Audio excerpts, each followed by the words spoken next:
नमस्कार साथियों, अपन पिछले वाले वीडियो में संसद के बारे में बातचीत कर रहे थे और संसद के पार्ट फर्स्ट में मैंने कुछ पॉइंट्स आपको बताए थे और उन पॉइंटों के बाद आज अपना ये सेकंड पार्ट है।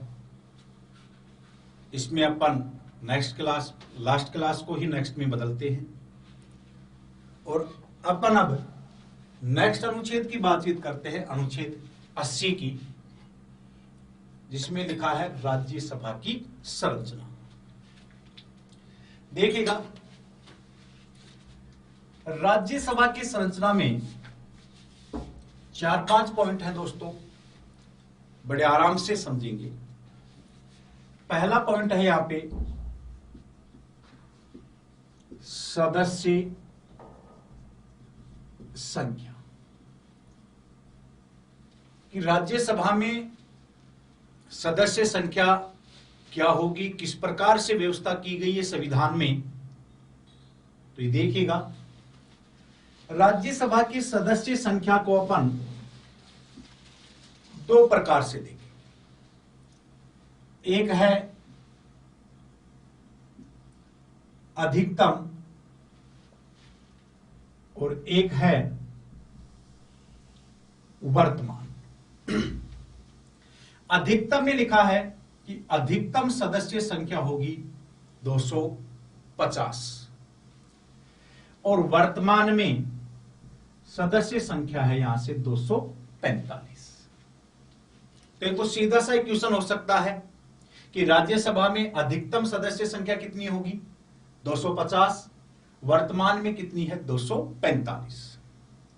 अब इन 245 का अपन वर्गीकरण करेंगे कि 245 सदस्य कहां से जाते हैं। तो ध्यान रखिएगा दोस्तों, 245 जो सदस्य हैं वो 3 जगह से जाते हैं। कुछ सदस्य जाते हैं राज्यों से,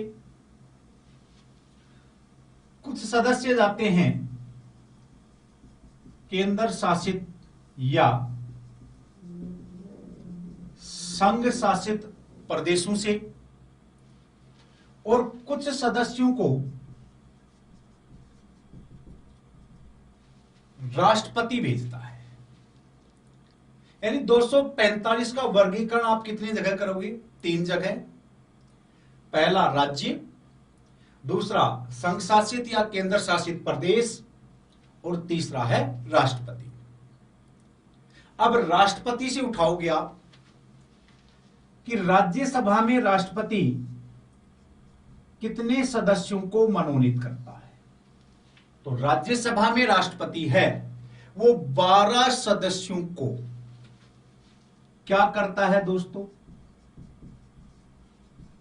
मनोनीत करता है। ये शब्द जरूर याद रखिएगा कि 12 सदस्यों को राष्ट्रपति राज्यसभा में मनोनीत करता है। और कितने आधारों पे करता है? तो दोस्तों 4 आधारों पे करता है। कितने आधारों पे करता है? 4। और एक क्वेश्चन पूछा भी जा चुका है कि जो 4 आधार हैं राष्ट्रपति के पास, उन 4 आधारों का क्रम क्या होगा? तो क्रम है दोस्तों, पहला है साहित्य, दूसरा है विज्ञान, तीसरा है कला, और चौथा है समाज सेवा। क्रम क्या है? साहित्य, विज्ञान, कला और समाज सेवा। अब अपन बात करेंगे केंद्र शासित प्रदेशों से, कि केंद्र शासित प्रदेशों से कितने सदस्य जाते हैं। तो दोस्तों याद रखिएगा कि वर्तमान में अपने पास केंद्र शासित प्रदेशों की संख्या कितनी है? 8 है। पहले 7 थे, फिर जम्मू कश्मीर और लद्दाख बनाए गए, तो 7 से कितने हो गए, 9 हो गए। फिर दमन दीव और दादर नगर हवेली को एक कर दिया गया दोनों को, तो संख्या कितनी हो गई, 8। अब 8 जो केंद्र शासित प्रदेश हैं, उनमें से कितने केंद्र शासित प्रदेशों को राज्यसभा में प्रतिनिधित्व प्राप्त है? तो दोस्तों यहां पे 3 केंद्र शासित प्रदेशों को राज्यसभा में प्रतिनिधित्व प्राप्त है। यानी राज्यसभा में कौन से केंद्र शासित प्रदेशों को प्रतिनिधित्व प्राप्त होगा? तो इसका सीधा सा आंसर है जिसमें विधानसभा होगी वो राज्य राज्यसभा में प्रतिनिधित्व करेगी। तो पहले 2 राज्यों में थी विधानसभा, एक दिल्ली में थी और एक थी पुदुचेरी केंद्र शासित प्रदेश में। लेकिन वर्तमान में जम्मू कश्मीर में विधान परिषद को तो क्या कर दिया गया है, समाप्त, और विधानसभा वहां पर रखी गई है। तो कितने राज्य हो गए वर्तमान में? 3 राज्य। कौन कौन से हुए? एक हो गई आपकी दिल्ली, एक हो गई आपकी पुदुचेरी और एक हो गया आपका जे-एंड-के। अब दिल्ली से कितने सदस्य जाएंगे?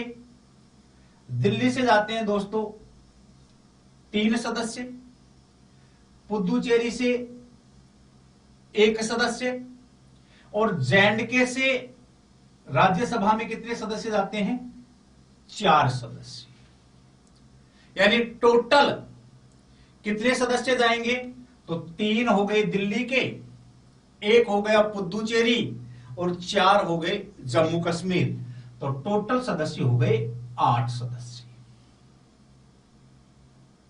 Clear sir? 12 और 8, 12 राष्ट्रपति, 8 हो गए केंद्र शासित प्रदेशों से। तो 12 और 8 कितने हो गए? 20। जा कितने रहे अपने पास? 245 सदस्य। तो अब राज्यों से कितने बच गए? 225 सदस्य राज्यों से निर्वाचित होते हैं। तो ये तो था अपना पहला पॉइंट, राज्यसभा में सदस्य संख्या। दोस्तों इसको आराम से देख लो, समझ लो इसको। इसके बाद में राज्यसभा में भी अपन सेकंड पॉइंट देखेंगे, और सेकंड पॉइंट है कि राज्यसभा में सीटों का आवंटन किस प्रकार से किया गया है, क्या इसकी प्रोसेस है। तो दूसरा पॉइंट है सीटों का आवंटन। दोस्तों बहुत अच्छा पॉइंट है, आराम से समझिएगा। पहले पॉइंट की बात कर रहा हूं इसके अंदर कि राज्यसभा में जो सीटों का आवंटन है वो किसके आधार पर किया गया है? भाई समानता का आधार है, या भाषा का आधार है, या स्पेशल क्षेत्रीयता का आधार है, या जनसंख्या है, या संस्कृति है, रीति रिवाज है, किस आधार पर किया गया है? तो याद रखिएगा दोस्तों, राज्यसभा में सीटों का जो आवंटन है वो जनसंख्या के आधार पर किया गया है। यानी जनसंख्या के अनुपात में सीटों का आवंटन किया गया है। अब जनसंख्या का क्या पैमाना माना गया है? तो याद रखिएगा, जनसंख्या का पैमाना माना गया है 10 लाख पर 1 सीट, कि जिस राज्य की जनसंख्या 10 लाख होगी उसे कितनी सीट दे दी जाएगी? 1 सीट दे दी जाएगी। लेकिन यह नियम का मतलब 10 लाख पर एक सीट वाला नियम, यह लागू होगा 50 लाख तक। कितने लाख तक लागू होगा? 50 लाख तक। अर्थात अपन यह कह सकते हैं कि 50 लाख की जनसंख्या पर कितनी सीटें आवंटित की जाएंगी? 5 सीटें। अब आगे क्या कहा गया है कि 50 लाख तक तो आधार क्या होगा? 10 लाख पर एक सीट। इसके बाद कहा गया है कि 20 लाख पर फिर क्या दी जाएगी? एक सीट दी जाएगी। दोबारा सुन लो दोस्तों कि राज्यसभा में सीटों का जो आवंटन है वो जनसंख्या के अनुपात में दिया गया है। जनसंख्या का आधार क्या माना गया है? 10 लाख पर एक सीट माना गया है। और 10 लाख पर एक सीट वाला जो नियम है यह कहां तक लागू होगा? 50 लाख तक। अर्थात 50 लाख पर कितनी सीटें प्राप्त हो जाएंगी? 5 सीट। इसके बाद 60 लाख पे नहीं होगा, 10 और जोड़े अपन तो 60 लाख हो जाएगा। नहीं दोस्तों, इसके बाद पैमाना 10 लाख न होकर के कितना हो जाएगा? 20 लाख पर एक सीट हो जाएगा। इसके बाद में इसी में एक इंपॉर्टेंट पॉइंट आ रहा है दोस्तों, स्पेशल पॉइंट, कि राज्यसभा की जो सीटों का आवंटन है वो किस अनुसूची में दर्शाया गया है? याद रखिएगा दोस्तों, राज्यसभा की सीटों का आवंटन चौथी अनुसूची में दर्शाया गया है। यानी मूल संविधान में 8 अनुसूचियां हुआ करती थी,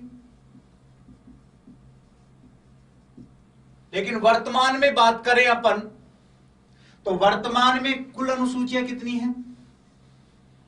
12 है।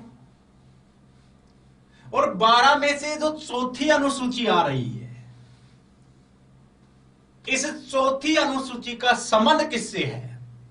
तो याद रखिएगा दोस्तों, चौथी अनुसूची का संबंध है राज्यसभा की सीटों के आवंटन से।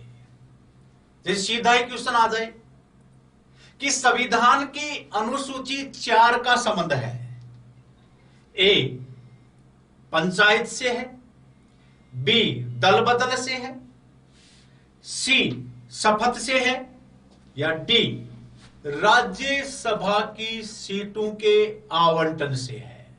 तो याद रखिएगा, अनुसूची 4 का संबंध राज्यसभा की सीटों के आवंटन से है। इतना ध्यान रखोगे आप।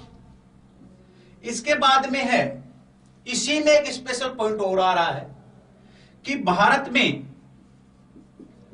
सबसे ज्यादा राज्यसभा की सीट किस राज्य में है और सबसे कम सीट कौन कौन से राज्यों में है। देखिएगा दोस्तों, भारत में सबसे ज्यादा जो राज्यसभा की सीट है वो यूपी में है। और यूपी में कुल कितनी सीट हैं? 31 सीट है। फिर सेकंड नंबर पे कौन सा है? सेकंड नंबर पे है दोस्तों महाराष्ट्र। और महाराष्ट्र में कितनी सीटें हैं? 19 सीटें हैं। दो तो आप ये ध्यान रखोगे। इसके बाद में राजस्थान वाला भी याद रख लोगे कि राजस्थान में राज्यसभा की कुल कितनी सीट है? राज्यसभा की कुल 10 सीट है। अब ये तो सबसे ज्यादा हो गया, 2 याद रख लो वैसे। इसके बाद में वैसे अगर तीसरे की बात करूं मैं तो तमिलनाडु है जिसमें 18 है। इसके बाद यदि बात करूं मैं तो बंगाल और बिहार है जिनमें 16-16 है। और राजस्थान में कितनी है? 10। लेकिन अब आ रहा है सबसे कम सीट, और यहां से दोस्तों क्वेश्चन भी पूछा गया है कि राज्यसभा में सबसे कम सीट कौन कौन से राज्यों की है। सुनना दोस्तों, सबसे कम सीट का मतलब है एक एक सीट, और ऐसे कौन से राज्य हैं जहां केवल एक एक सीट है राज्यसभा में। तो दोस्तों इसका सीधा सा लॉजिक याद रखेंगे आप कि असम को छोड़ करके जितने भी पूर्वोत्तर राज्य हैं उन सभी में एक एक सीट है, और एक राज्य और है गोवा, जिसमें केवल कितनी सीट है? एक सीट है। यानी सबसे कम सीट कौन कौन से राज्यों की है? तो सबसे कम सीट में आ गया पहला नागालैंड, दूसरा मणिपुर, तीसरा त्रिपुरा, चौथा मेघालय, पांचवा सिक्किम, छठवां मिजोरम, सातवां अरुणाचल प्रदेश, और आठवां है गोवा। यानी इन 8 राज्यों में कितनी कितनी सीटें हैं दोस्तों? एक एक सीट है। और यदि केंद्र शासित प्रदेश की बात करूं तो केंद्र शासित प्रदेश में मैंने पहले बता दिया है पुदुचेरी, जिसमें केवल कितनी सीट थी? एक सीट थी। अब यहां से जो क्वेश्चन पूछा जाता है वो क्वेश्चन पूछा गया था दोस्तों कि राज्यसभा में कौन कौन से राज्यों में एक एक सीट है। तो वहां 4 ऑप्शन थे, जिसमें 3 ऑप्शन तो ये थे कि 2 तो ये कम वाले उठा लिए और 2 में पंजाब हरियाणा लिख दिया, किसी में असम आंध्र प्रदेश लिख दिया, किसी में राजस्थान, किसी में कुछ लिखा। लेकिन जो चौथा ऑप्शन था उनमें इन 9, 8 और 1 पुदुचेरी, इन 9 राज्यों में से 4 राज्यों का समुच्चय था। तो यह जरूर ध्यान रखिएगा कि सबसे कम सीट, एक एक सीट 8 राज्यों में है, प्लस 1 केंद्र शासित प्रदेश हो गया आपका पुदुचेरी। तो यह हो गया आपका सेकंड पॉइंट। और सेकंड पॉइंट था राज्यसभा में सीटों का आवंटन। दोबारा सुन लो सर कि राज्यसभा में जो सीटों का आवंटन है, नंबर 1 किसके अनुपात में दिया गया है? जनसंख्या के अनुपात में है। नंबर 2, जनसंख्या का पैमाना क्या माना गया है? 10 लाख पर 1 सीट। और 10 लाख पर जो 1 सीट वाला प्रावधान है ये कहां तक लागू होगा? 50 लाख तक। 50 लाख का मतलब है कि 5 सीट हो जाएंगी। लेकिन आगे जो पैमाना है वो क्या हो जाएगा? 20 लाख पर 1 सीट। फिर दूसरा पॉइंट मैंने बताया था कि राज्यसभा की सीटों का जो आवंटन है वो कौन सी अनुसूची में दिया गया है? अनुसूची 4 में दिया गया है। इसके बाद में अपन देख रहे थे सबसे ज्यादा और सबसे कम सीट। और सबसे ज्यादा सीट राज्यसभा की किस राज्य में है? यूपी में है। कितनी सीट है? 31। और सबसे कम सीट इन 8 राज्यों में है जहां एक एक सीट है। और 8 राज्य कौन से हैं? दोबारा रिपीट कर लो, नागालैंड, मणिपुर, त्रिपुरा, मेघालय, सिक्किम, मिजोरम, अरुणाचल प्रदेश, गोवा, प्लस 1 आपका केंद्र शासित प्रदेश है पुदुचेरी, जिसमें केवल कितनी सीट है? 1 सीट। अब अगर तीसरा पॉइंट अपन देखते हैं दोस्तों कि राज्यसभा के सदस्यों का चुनाव कैसे होता है, निर्वाचन कैसे किया जाता है राज्यसभा के सदस्यों का। तो देखिएगा दोस्तों, तीसरा पॉइंट, चुनाव ओब्लिक निर्वाचन। देखिएगा, मुख्यतः चुनाव दो प्रकार से होते हैं, एक होता है प्रत्यक्ष और एक होता है अप्रत्यक्ष। प्रत्यक्ष का मतलब तो जनता स्वयं भाग लेती है, अपन सभी मिलकर के भाग ले, जैसे लोकसभा, विधानसभा, या अपन कहीं सरपंच, या अपन कहीं पंच, तो इन सभी का चुनाव होता है प्रत्यक्ष। लेकिन यदि अप्रत्यक्ष की बात करें कि अप्रत्यक्ष क्या होगा,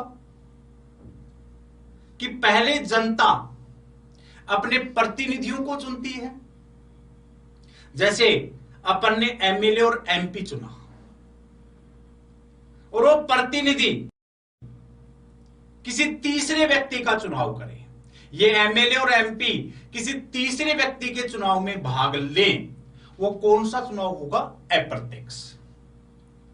तो अपना पॉइंट आ रहा है राज्यसभा में कि राज्यसभा के सदस्यों का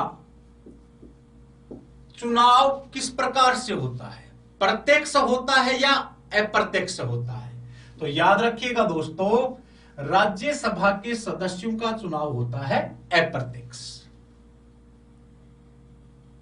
फिर अप्रत्यक्ष का जहां नाम आ जाता है तो याद रखेंगे आप कि चुनाव अप्रत्यक्ष होता है कौन सी मत प्रणाली से होता है, तो यह होता है एकल संक्रमणीय मत प्रणाली, सिंगल ट्रांसफरेबल वोट सिस्टम।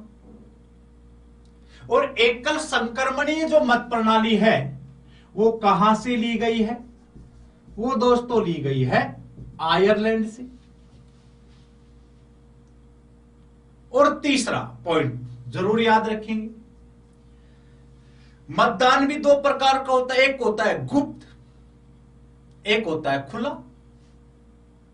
तो राज्यसभा के सदस्यों का जो चुनाव होता है वो गुप्त होता है या खुला होता है, तो याद रखिएगा खुला मतदान होता है। कौन सा मतदान होता है, खुला मतदान। और लास्ट पॉइंट इसमें कि राज्यसभा के सदस्यों का चुनाव किसके द्वारा किया जाता है। अभी मैंने बताया है कि अप्रत्यक्ष होता है, इसका मतलब जनता तो नहीं करती है, जनता के द्वारा चुने गए प्रतिनिधि करेंगे। और प्रतिनिधि कौन से हैं, तो याद रखिएगा संबंधित राज्यों की विधानसभाओं की। फिर याद रख लो, दोबारा सुन लो कि राज्यों की विधानसभाओं के निर्वाचित सदस्य राज्यसभा के सदस्यों के चुनाव में भाग लेते हैं। जैसे संबंधित राज्यों की विधानसभा का मतलब क्या है, जैसे अपन राजस्थान की बात करें, एक हल्का सा एग्जांपल समझाने के लिए, कि राजस्थान विधानसभा में कुल सदस्य संख्या कितनी है, 200। अब ये 200 सदस्य हैं, वो निश्चित समय अवधि के बाद में 10, क्योंकि राज्यसभा की सीट राजस्थान में कितनी है, 10 हैं, इन 10 सदस्यों का क्या करते हैं, चुनाव करते हैं। दोस्तों बहुत अच्छे क्वेश्चन यहां से निकलते हैं, दोबारा सुनिएगा कि राज्यसभा के सदस्यों का चुनाव नंबर 1 अप्रत्यक्ष होता है, नंबर 2 एकल संक्रमणीय मत प्रणाली से होता है और ये आयरलैंड से ली गई है, नंबर 3 खुला मतदान होता है। 2003 के जनप्रतिनिधित्व एक्ट के तहत यह व्यवस्था की गई थी और इसके चुनाव में भाग कौन लेता है, विधानसभाओं के निर्वाचित सदस्य भाग लेते हैं। ये था चुनाव ओब्लिक निर्वाचन। ये व्यवस्था थी दोस्तों अनुच्छेद 80 में, जो राज्यसभा के लिए कही गई है। अब अपन बात करते हैं अनुच्छेद 81 की। और दोस्तों अनुच्छेद 81 में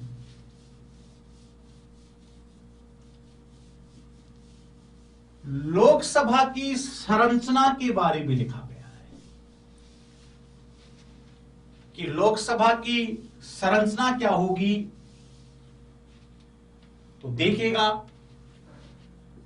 अनुच्छेद 81 जिसमें लिखा है लोकसभा की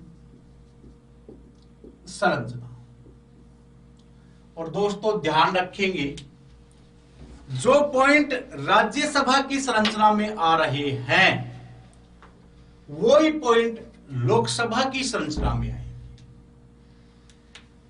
जैसे राज्यसभा का मैंने आपको पॉइंट बताया था, उसमें पहला पॉइंट दिया गया था सदस्य संख्या। वो इधर याद रखोगे, पहला पॉइंट सदस्य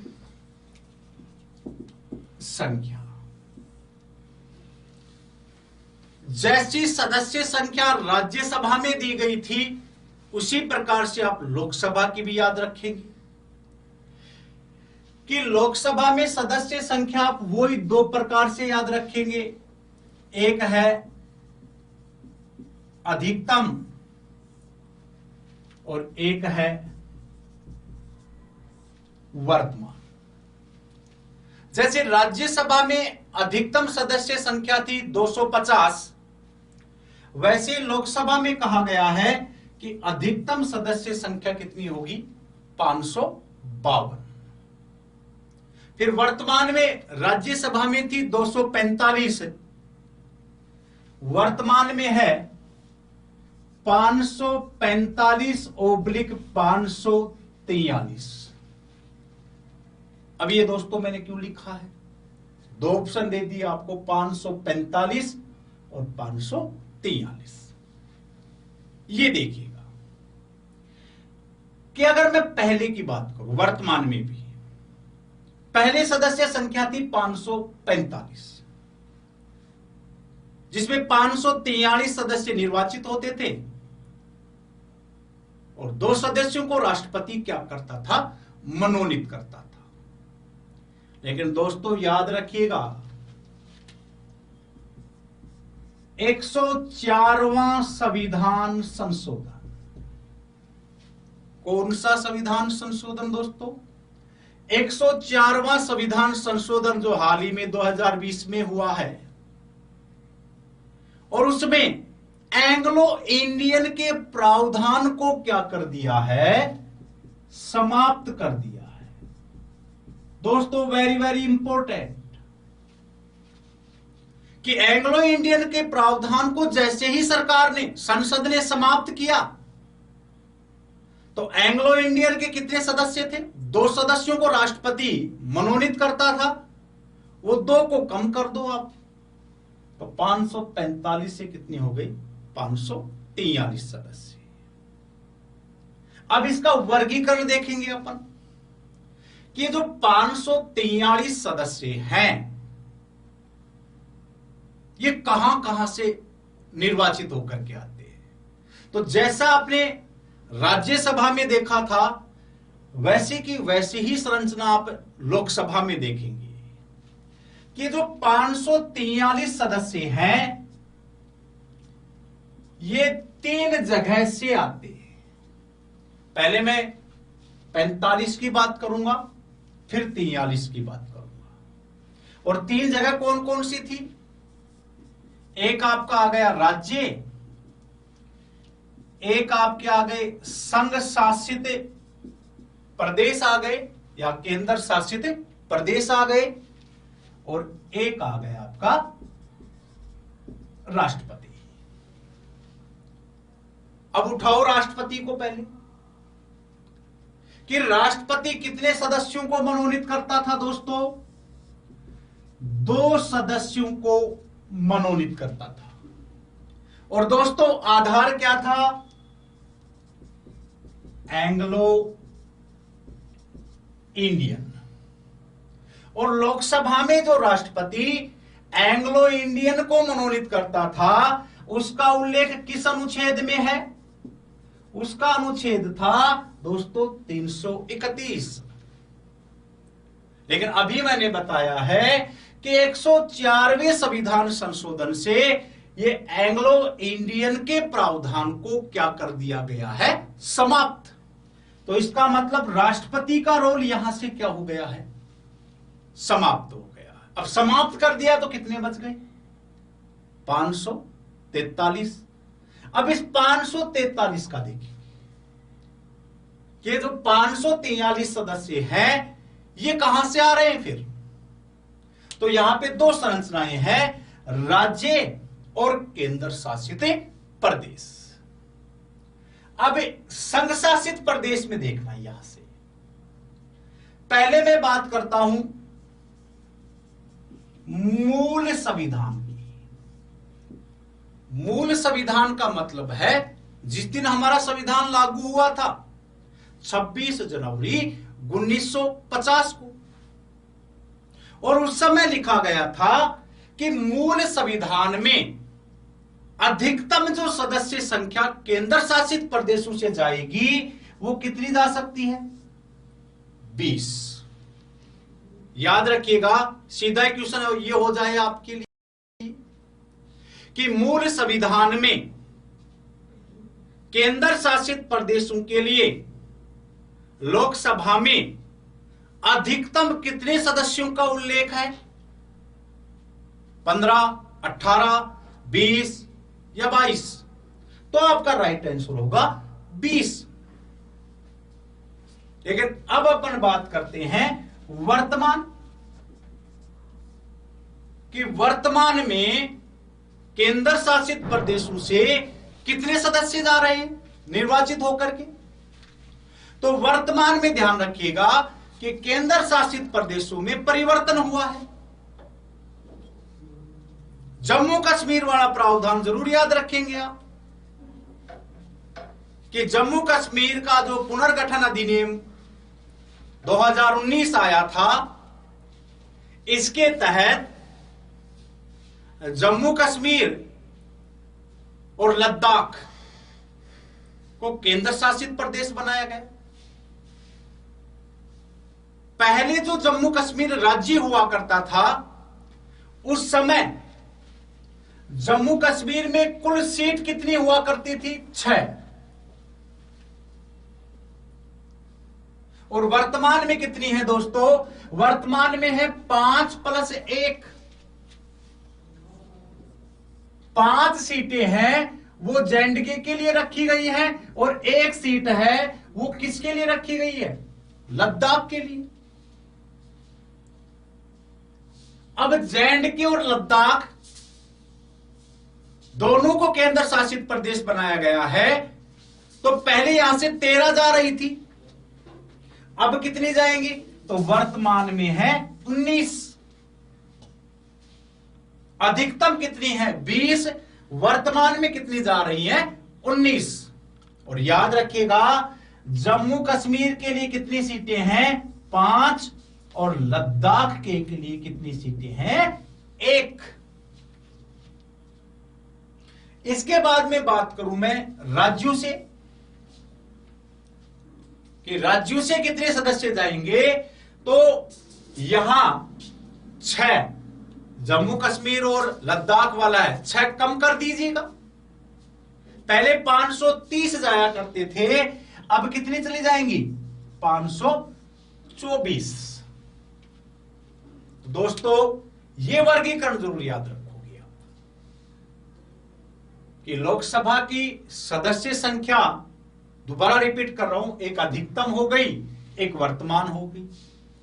अधिकतम में है 552, वर्तमान में है 545/543। यदि वर्तमान की बात कर ले तो 543। 104वें संविधान संशोधन से एंग्लो इंडियन के प्रावधान को क्या कर दिया गया है, समाप्त। और एंग्लो इंडियन राष्ट्रपति कितने सदस्यों को मनोनीत करता था, 2 सदस्यों को। 2 कम कर दीजिएगा, कितनी हो गई, 5 4 3। और 5 4 543 का वर्गीकरण आप कितनी जगह करोगे, फिर डायरेक्ट 2 जगह याद रखोगे, राज्य और केंद्र शासित प्रदेश या संघ शासित। मूल संविधान में अधिकतम संघ शासित के लिए कितनी सीटों का वर्गीकरण था, 20 का। वर्तमान में यहां कितने जा रहे हैं, 19। 13 तो पहले से जा ही रहे थे, अब इसमें 5 जम्मू कश्मीर आ गई और 1 लद्दाख आ गया, और 6 इधर से कम कर दो तो 524। अगला एक क्वेश्चन है दोस्तों, इंपॉर्टेंट। और इंपॉर्टेंट क्या है कि जब अपना संविधान प्रारंभ हुआ था 26 जनवरी 1950 को, उस समय लोकसभा की सीट हुआ करती थी दोस्तों 500, यानी 545 नहीं थी उस समय, कितनी थी, 500। तो सीधा क्वेश्चन आ जाए कि संविधान के प्रारंभ में लोकसभा की कितनी सीटें हुआ करती थी, 500 हुआ करती थी। फिर दूसरा, इन सीटों में परिवर्तन किया गया 7वां संविधान संशोधन 1956 में, और इस 7वें संविधान संशोधन से जो पहले 500 सीट हुआ करती थी वो कितनी कर दी गई, 525। फिर तीसरा परिवर्तन किया गया 31वां संविधान संशोधन, और इस 31वें संविधान संशोधन से संख्या कितनी कर दी गई, 545 कर दी गई लोकसभा की। और फिर चौथा परिवर्तन याद रखेंगे 104वां संविधान संशोधन, और इस 104वें संविधान संशोधन से कितनी सीटें हो गई हैं, 543 सीटें। दोस्तों इस पॉइंट को जरूर याद रखेंगे आप कि मूल संविधान में लोकसभा की सीट 500, 7वां संविधान संशोधन हुआ 525 हुई, 31वें संविधान संशोधन से 545 हुई, 104वें संविधान संशोधन से वापस 543 हुई। यानी 2 एंग्लो इंडियन के प्रावधान को क्या कर दिया गया, समाप्त कर दिया गया। इसके बाद में दूसरा पॉइंट अपन याद रखेंगे, पॉइंट नंबर 2 का अध्ययन करेंगे यहां पे। और पॉइंट नंबर 2 में है दोस्तों लोकसभा की सीटों का आवंटन।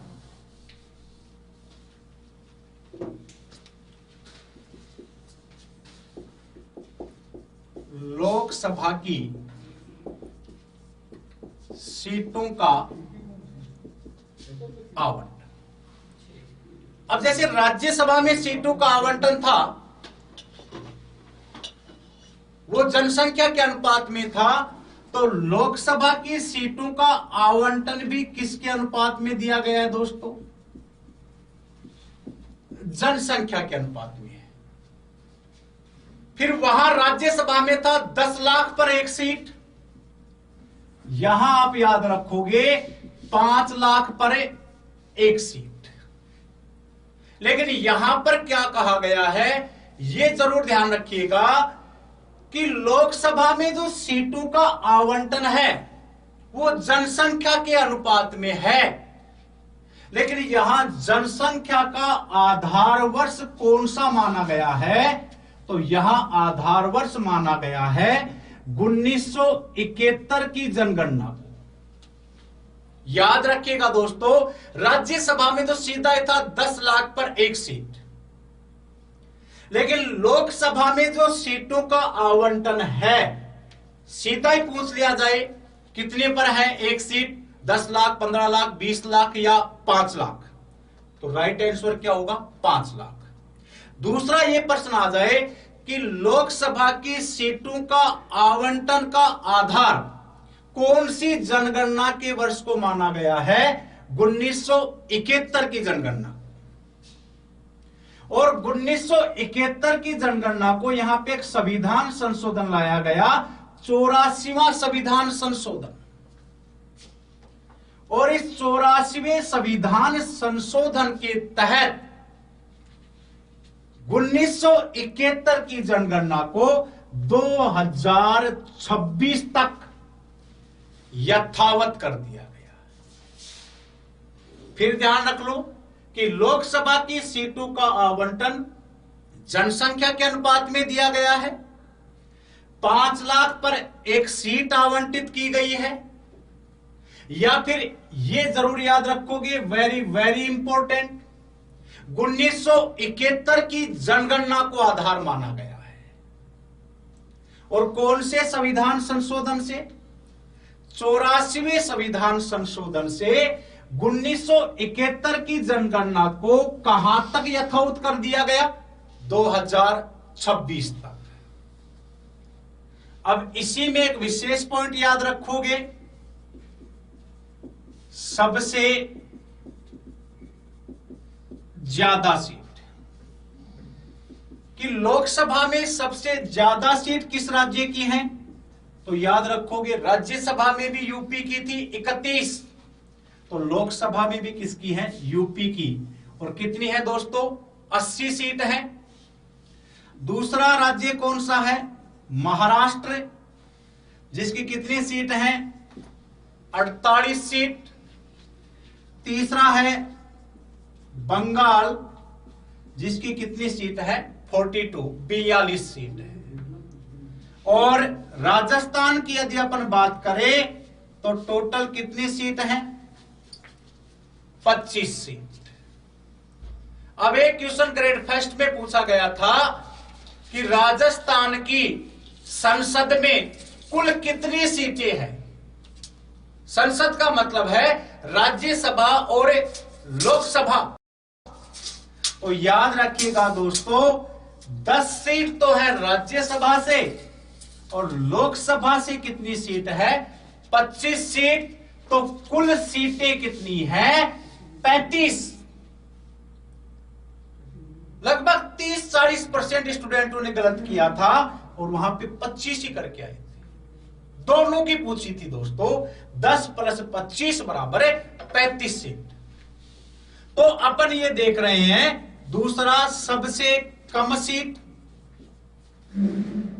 दोस्तों, ये इंपॉर्टेंट बन जाता है। राज्यसभा में 8 तो राज्य थे और एक पुदुचेरी था, केंद्र शासित प्रदेश, जिनमें एक सीट थी। लेकिन लोकसभा में कौन से राज्यों में एक सीट है? तो दोस्तों केवल 3 राज्य हैं। राज्यों की बात कर रहा हूं, केवल 3 राज्य, मिजोरम, सिक्किम और नागालैंड। मिजोरम, सिक्किम और नागालैंड केवल 3 राज्य हैं जहां पर केवल कितनी कितनी सीटें हैं? एक सीट। वहां 8 राज्य थे आपके सामने, यहां आपके सामने लोकसभा में सबसे कम सीट, एक सीट केवल 3 राज्यों में है। मिजोरम में है, सिक्किम में है और नागालैंड में है। ये पॉइंट भी आप स्पेशल ध्यान रखेंगे दोस्तों, यहां से कैसे भी क्वेश्चन हो सकता आपके लिए। फिर लास्ट पॉइंट है लोकसभा के सदस्यों का चुनाव ओब्लिक निर्वाचन, कि लोकसभा के सदस्यों का चुनाव या निर्वाचन कैसे होता है। तो लोकसभा के सदस्यों का चुनाव ओब्लिक निर्वाचन, जैसे राज्यसभा के सदस्यों का चुनाव हो रहा था अप्रत्यक्ष एकल संक्रमणीय मत प्रणाली से एवं खुला मतदान हो रहा था, अब लोकसभा के सदस्यों का चुनाव होता है दोस्तों प्रत्यक्ष। याद रखेंगे कि लोकसभा के सदस्यों का चुनाव कैसे होता है? प्रत्यक्ष। प्रत्यक्ष का मतलब है जनता स्वयं भाग लेती है। प्रत्यक्ष होता है नंबर 2 वयस्क मताधिकार के आधार पर होता है।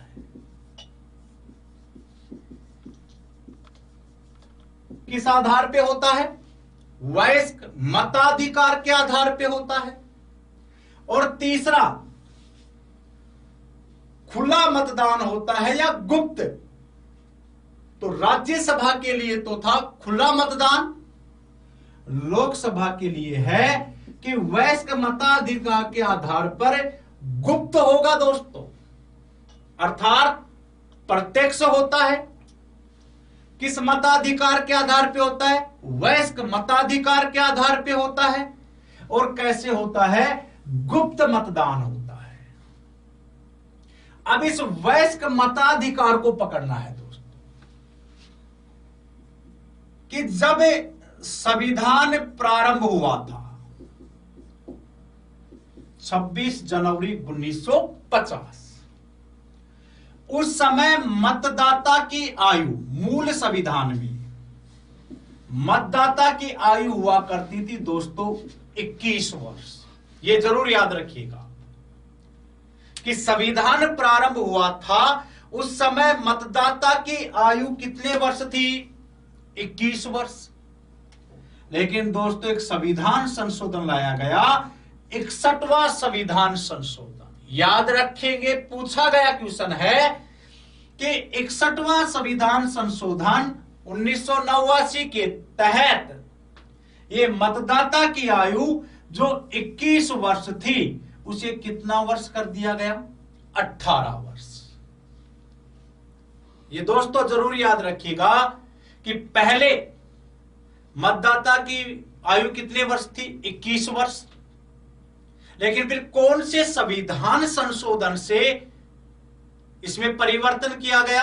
तो 61वें संविधान संशोधन से परिवर्तन किया गया और 21 वर्ष से कितने वर्ष की गई मतदाता की आयु? 18 वर्ष। यह था अपना लोकसभा के सदस्यों का चुनाव ओब्लिक निर्वाचन। दोबारा सुन लो, प्रत्यक्ष होता है अर्थात जनता स्वयं भाग लेती है। नंबर 2 वयस्क मताधिकार के आधार पे होता है। और नंबर 3 गुप्त मतदान होता है। अब वयस्क मताधिकार वाला याद रखेंगे कि मूल संविधान का मतलब है 26 जनवरी 1950। उस समय मतदाता की आयु कितने वर्ष हुआ करती थी? 21 वर्ष। लेकिन फिर कौन सा संविधान संशोधन लाया गया? 61वां संविधान संशोधन। Very very important. और 61वें संविधान संशोधन के तहत मतदाता की आयु 21 वर्ष से कितने वर्ष की गई? 18 वर्ष। यह हो गया दोस्तों अपना अनुच्छेद 80 और 81। अब अगली क्लास में बात करेंगे अपन कि इनका अवधि, कार्यकाल, इनके अध्यक्ष, सभापति क्या होते, कैसे होते, क्या प्रोसेस है, वो अगली क्लास में बात करेंगे।